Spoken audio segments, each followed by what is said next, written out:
Bonjour ou bonsoir et bienvenue à toi dans ce dessin où je te dévoile le texte qui l'accompagne.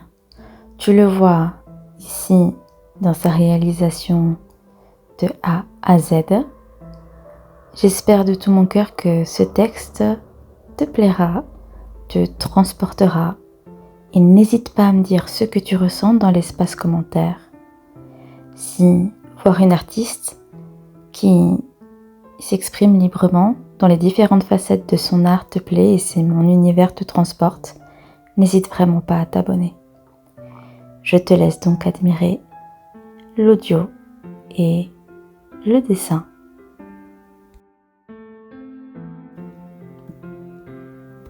Quel soulagement peut-elle ressentir ? Tu dois penser qu'elle est dans une position voluptueuse, qu'elle cherche à être désirée ou désirable. Mais qui te dit que c'est la réalité derrière sa beauté ? Certaines elfes, comme certaines femmes, comprennent que leur beauté est un fardeau plus qu'un cadeau. La beauté n'est pas toujours une question de vanité, mais plutôt d'estime de soi, de maintien psychique.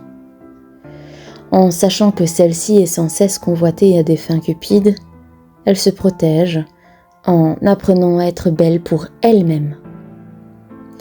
Elle cherche à se séduire elle-même chaque jour devant le miroir avant d'affronter la réalité de sa vie sylvestre. Leurs étincelles deviennent une force. Une façon de se dire à elle-même « je suis digne, je suis forte ». Le maquillage, les parures et les accoutrements ne sont autres que des armures et des expressions de nos âmes. En réalité, nous ne savons pas qui elle est. Nous ne pouvons nous faire un avis à son simple reflet. Elle est peut-être une guerrière, une reine, une mère, une prêtresse. Peut-être est-elle tout cela à la fois.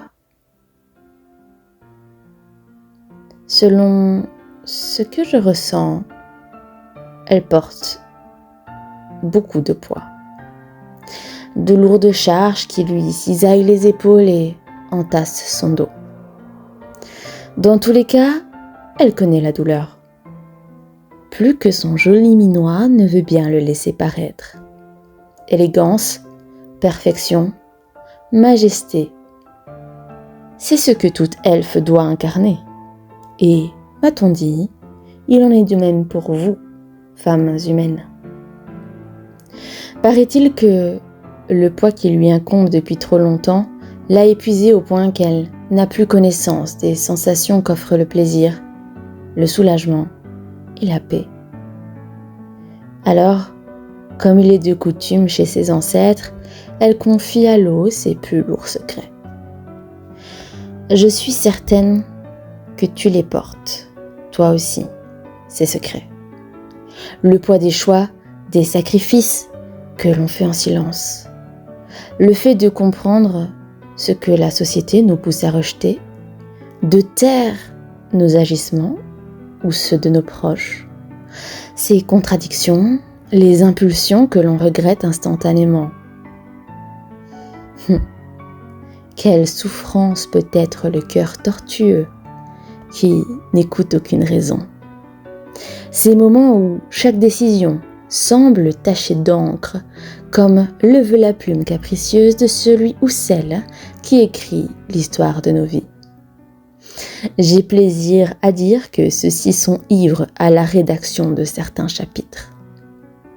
Car souvent, les événements nous assaillent tel un scénario chinois, empilant une couche après l'autre de désarroi, de rebondissements. Et de temps en temps, pour que tout être qui vit tienne le coup, une pincée de joie. J'ai vu que certains d'entre vous imaginent avec dérision un service après-vente de la vie. S'il pouvait réellement y avoir un service à cet usage, nous serions certainement tous suspendus à nos petites boîtes électroniques, aussi inutiles que dérisoires, pendant des heures avec des questions telles que « Pourquoi cela m'arrive-t-il ?» Je pense que c'est la question que tout le monde se pose au moindre malheur ou à la moindre contrariété. Mais service après-vente ou pas, les décisions tachées d'encre, il nous faut les prendre un jour. Les conséquences de chacune d'elles se font ressentir, quoi qu'on en pense. Et les responsabilités de la vie sont à porter. C'est pour cela que, par moments, à mon humble avis, nous avons des impulsions insensées, comme un ressort compressé qui explose dans des directions imprévisibles. Nos impulsions ne préviennent pas et ne demandent pas de permission. Et bien souvent, si tenté qu'elle questionne notre raison, celle-ci n'écoute pas ses réponses. Ou bien, trop rarement selon moi. Par exemple, combler la solitude, alors que l'on sait avec pertinence que ce n'est pas réellement ce dont on a besoin. S'attacher à tort à des êtres qui n'ont pas peur de nous perdre un jour, par pulsion. Poser ses lèvres avec passion sur celle d'une personne dont tout le monde nous dit être mauvaise pour nous. Mais au fond, on sait. On sait que chaque moment est sincère. On sait que ce qu'on ressent est un amour inconditionnel ou un désir, rien qu'à la présence de l'autre. Et que quand cette personne est là, entre ces quatre murs, cachée du regard du monde, elle est sincère elle aussi. Pourtant, la vie est si complexe. Certains ont cette pulsion de sortir de leur maison pour festoyer, seuls ou avec des amis. Elle ne peut jamais se le permettre, elle, qui porte tout ce poids. Mais peut-être qu'un jour cela sera le cas. Ceux qui le font ressentent certainement un soulagement éphémère, comme celle qu'elle ressentait elle-même quand elle suivait sa passion cachée entre ces quatre murs qui, l'espace d'un moment, n'était plus une prison mais un sanctuaire. Oui, elle a oublié ce qu'est une vie calme. Alors, elle trouve ce calme en se laissant bercer par les mouvements de l'eau qui la balance avec plus de répit que son quotidien qui la bouscule sans aucune pitié. Son attention doit être quémandée de toutes parts. Elle a envie de hurler à chaque fois qu'elle entend un des titres qu'on peut lui donner. Elle n'arrive plus à dormir. Alors là, elle est sereine. Elle essaie de laisser le poids du monde à cette eau, qui en devient un élément de rituel. Purifie mon corps de cet épuisement. Prends un peu des charges qui me pèsent, s'il te plaît. Aide-moi à laisser de l'espace dans mon corps pour que les énergies circulent à nouveau librement. Ses cheveux libérés de toute gravité suivent les ondulations aléatoires de l'eau. Ce liquide cristallin qui a pour vertu la purification, le calme, la guérison et qui est un portail parfait entre les mondes et pour l'introspection. Une âme malicieuse et affirmée m'a murmuré un jour à l'oreille qu'elle se demande si elle doit éprouver du plaisir pendant l'acte ou si elle en éprouve vraiment. Je te dirai que pour le moment, notre petite elfe dans l'eau n'en sait strictement rien. Elle en est incapable. Elle a eu bien trop mal. Elle est encore bien trop accrochée à cet autre qui faisait de sa prison un sanctuaire. Elle l'attend. Elle laisse le poids de cette attente à son bain, comme pour l'apaiser. L'attente pèse lourd, le silence brûle, le quotidien consume.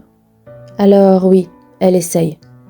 Je ne sais pas encore vraiment comment, mais malgré tout, elle essaye de trouver l'apaisement, de penser ses blessures, de se connecter à ce que certains appellent son féminin sacré, de prendre soin de son âme, de son corps, de sa beauté. Montrer que tout va bien, s'apaiser autant que faire se peut, apprendre à vivre à nouveau après avoir été trop longtemps l'ombre qui porte le fardeau de son entourage. celle qui vit pour les autres. Elle paraît apaisée, oui, car elle a décidé qu'elle ne porterait plus les fardeaux pour les autres, qu'elle essaierait de ne plus attendre, mais de vivre pour elle, de faire vibrer le monde pour elle, de trimer pour ses propres combats. Elle ne dit pas qu'elle y arrivera. Une part d'elle-même attendra longtemps. Une autre ne sera pas sans faire preuve d'empathie, portée envers les autres. Mais elle apprendra à se prioriser. Elle a décidé qu'elle avait le droit de retrouver le calme, la clarté, la douceur et le plaisir en toutes choses. Elle y arrivera avec certitude. Le principal, c'est d'en prendre conscience, de déposer dans l'eau le poids de nos fardeaux et d'avancer vers la guérison. Et c'est ce qu'on lui souhaite. Après tout, c'est ce qu'on souhaite tous. Déposer nos fardeaux, retrouver la paix, arriver à nous prioriser. Il est dans la nature des êtres empathiques de porter la charge des autres, jusqu'à ce que leurs propres genoux fléchissent. Il est dans leur nature de se priver, sans un mot, pour le bien-être des autres. Mais il faut que cela cesse. Elle en a conscience. Elfe, fée, ange, humain, qu'importe. Il faut que l'on se priorise, que l'on prenne soin de nos corps, de nos cœurs et de nos esprits. Alors, peut-être que ce qu'il te faut, ce serait de faire comme elle, de confier à l'eau un peu de ce poids que tu portes depuis trop longtemps.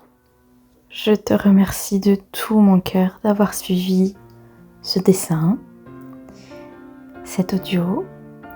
Je m'excuse des quelques erreurs de lecture de texte. C'est aussi quelque chose que j'essaie d'améliorer de texte en texte. N'hésite pas à me dire ce que toi, tu ressens en l'observant. Tes réflexions, ton histoire peut-être, ce qu'elle évoque en toi. Sache que si tu le veux, je la mettrai sur Vinted, afin qu'elle puisse trouver un foyer et apporter ses énergies d'apaisement, peut-être même chez toi. Si tu aimes mon travail, n'hésite pas à t'abonner. N'hésite pas non plus à mettre un petit pouce et à partager celui-ci. Passe une excellente journée avant demain. La meilleure journée de ta vie avant demain. De mon cœur au tien, Tiziana du Jardin de Titi.